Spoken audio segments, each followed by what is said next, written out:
আসা, সুতরাং দেশেও একটা নতুন পরিস্থিতির উদ্ভব হয়েছে। সুতরাং এই নতুন পরিস্থিতিতে মানুষেরও মধ্যে যে একটা ভয় বিরাজ করছিল, সেই ভয় ভেঙে যে নতুন আশার সঞ্চার হয়েছে, সেই নতুন আশা বাস্তবায়ন করার জন্য কি করণীয়, নিশ্চয়ই বিভিন্ন রাজনৈতিক দল তাদের কথা বলবে, আমরা আমাদের কথা বলতে চাই। আপনাদের এখানে আসার সুবাদে কিছুক্ষণ পরেই আমি আমাদের দিক থেকে কিছু কথা আপনাদের সামনে তুলে ধরব। আশা করি আপনারা ধৈর্য ধরে আমাদের কথা শুনবেন এবং আপনাদের নিজস্ব বিবেক বিবেচনা দিয়েই আপনাদের নিজস্ব করণীয় নির্ধারণ করবেন।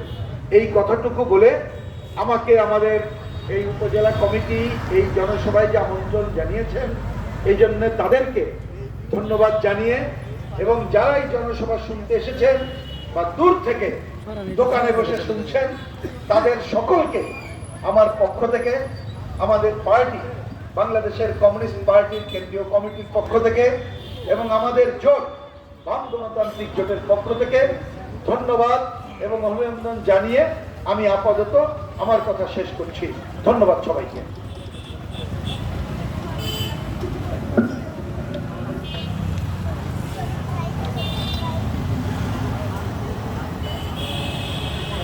ধন্যবাদ প্রধান অতিথিকে।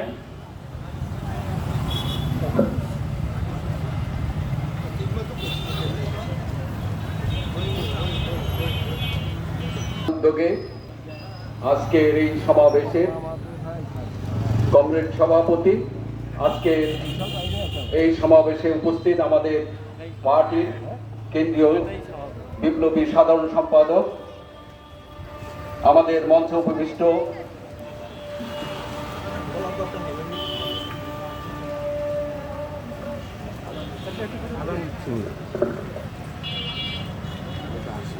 জেলার নেতৃবৃন্দ এবং মঞ্চের সামনে আমাদের পার্টির বিভিন্ন পর্যায়ের নেতৃবৃন্দ বিভিন্ন অঞ্চল থেকে আগত এবং আমাদের এই মনিরামপুরের জনগণের একাংশ, সকলকে আমার ব্যক্তিগত পক্ষ থেকে এবং পার্টি বাংলাদেশের কমিউনিস্ট পার্টির পক্ষ থেকে অভিনন্দনের শুভেচ্ছা।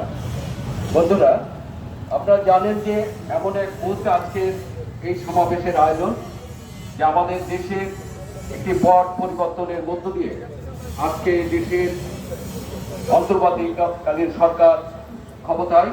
সেই অবস্থায় সারা দেশে এবং আন্তর্জাতিকভাবে রাজনৈতিক পরিবেশ কি যাচ্ছে, আমি মনে করি আমাদের এই মঞ্চে আমাদের কেন্দ্রীয় নেতৃত্ব আছে, বিস্তারিত আলোচনা করবে।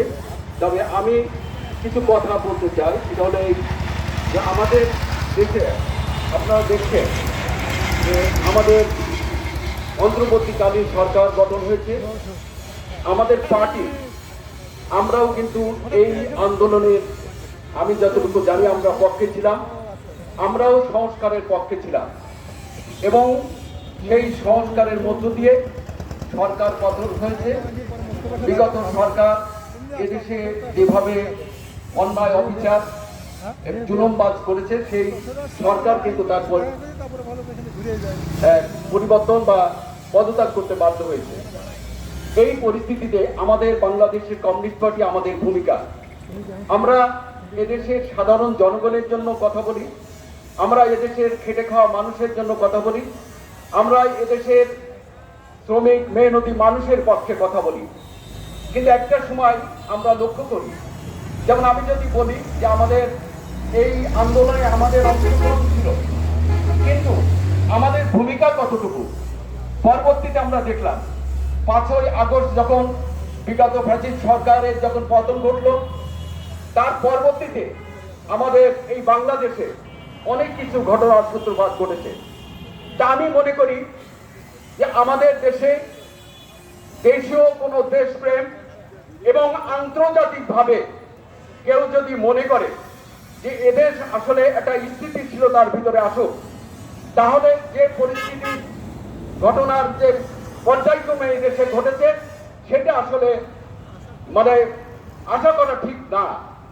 আমি মনে করি যে আমাদের যে বিগত সরকার যে কার্যক্রমগুলো করেছে, আমরা বাংলাদেশের কমিউনিস্ট পার্টির সবচেয়ে সময় ভালো কিছু দেখতে চাই, ভালো কিছু করতে চাই, কিন্তু সেই করার ক্ষেত্রে অনেক সময় দেখা যায়, আপনারা লক্ষ্য করেছেন 5ই আগস্টের পরে এদেশেও কিন্তু অনেক হত্যা এবং জ্বালাও পোড়াও অনেক কিছু ঘটেছে। তাহলে এগুলো কারা করলো? এটাও আমরা পার্টির পক্ষ থেকে আমরা প্রশ্ন রাখতে চাই। তাহলে এই কাজগুলো যারা করছে, আমরা যদি মনে করি যে বাংলাদেশের রাজনৈতিক স্থিতিশীলতার প্রয়োজন, তাহলে আন্তর্জাতিকভাবে যে সমস্ত মোড়লরা এই বাংলাদেশের রাজনীতিতে মাথা ঘামাচ্ছেন, তাদের কাছে প্রশ্ন রাখতে চাই যে আপনারা যদি মনে করতেন এদেশের একটা স্থিতিশীল রাজনীতির দরকার, তাহলে এই ঘটনার সূত্রপাত কিন্তু বাংলাদেশে ঘটতো না। আমরা লক্ষ্য করি আজকের বাংলাদেশের রাজনীতিতে আপনারা লক্ষ্য করেছেন যে অন্তর্বর্তীকালীন সরকারের ডক্টর ইউনূস সাহেব ক্ষমতায় আছে এবং তিনি দেশ পরিচালনা করছেন। আমরা জানি যে ছাত্র জনতার মুখে ফ্যাসিস্ট সরকারের পতন ঘটেছে, কিন্তু আমাদের দেশটা যেভাবে যাচ্ছে আপনারা দেখবেন যে ভারত, পাকিস্তান, চীন এবং আমেরিকা, এই 4টা দেশ, 4টা রাজনৈতিক দলের সাথে, আমি রাজনৈতিক দলের কথা বলতে চাই না, তারা কিন্তু তাদের আধিপত্য বিস্তারের জন্য, তাদের মাতব্বরি প্রতিষ্ঠিত করার জন্য তারা কিন্তু চেষ্টা করে যাচ্ছে। আমরা বাংলাদেশের কমিউনিস্ট পার্টি এই সমস্ত অরাজকতা, এই সমস্ত কূটনৈতিক, এই সমস্ত বিশৃঙ্খলার প্রতিবাদ জানাতে চাই। সে কারণে পার্টির পক্ষ থেকে আমরা বলতে চাই যে আমরা এদেশের খেটে খাওয়া শ্রমিক মানুষের পক্ষে এদেশের একটি গণতান্ত্রিক সরকার প্রতিষ্ঠিত হোক, মানুষের কথা বলার অধিকার সৃষ্টি হোক, সেটা কিন্তু বাংলাদেশের কমিউনিস্ট পার্টি আমরা চাই। কিন্তু দেখা যায়, আমরা লক্ষ্য করি, আমরা এই ধরনের জনসভার মাধ্যমে জনগণকে যখন বলি, তখন অনেকে আবার বলে যে কমিউনিস্ট পার্টি ভালো কথাই বলে কিন্তু ক্ষমতায় যেতে পারে না।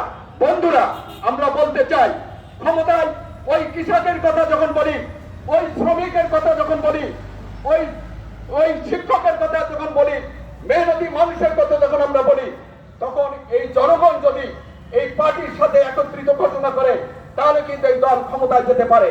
এই কারণে আমরা বলবো যে বাংলাদেশের কমিউনিস্ট পার্টি একমাত্র পার্টি, যে পার্টি এদেশের মুক্তিযুদ্ধের পর থেকে এদেশের খেটে খাওয়া শ্রমিক মেহনতি মানুষের পক্ষে আন্দোলন সংগ্রাম করে যাচ্ছে এবং কথা বলে যাচ্ছে।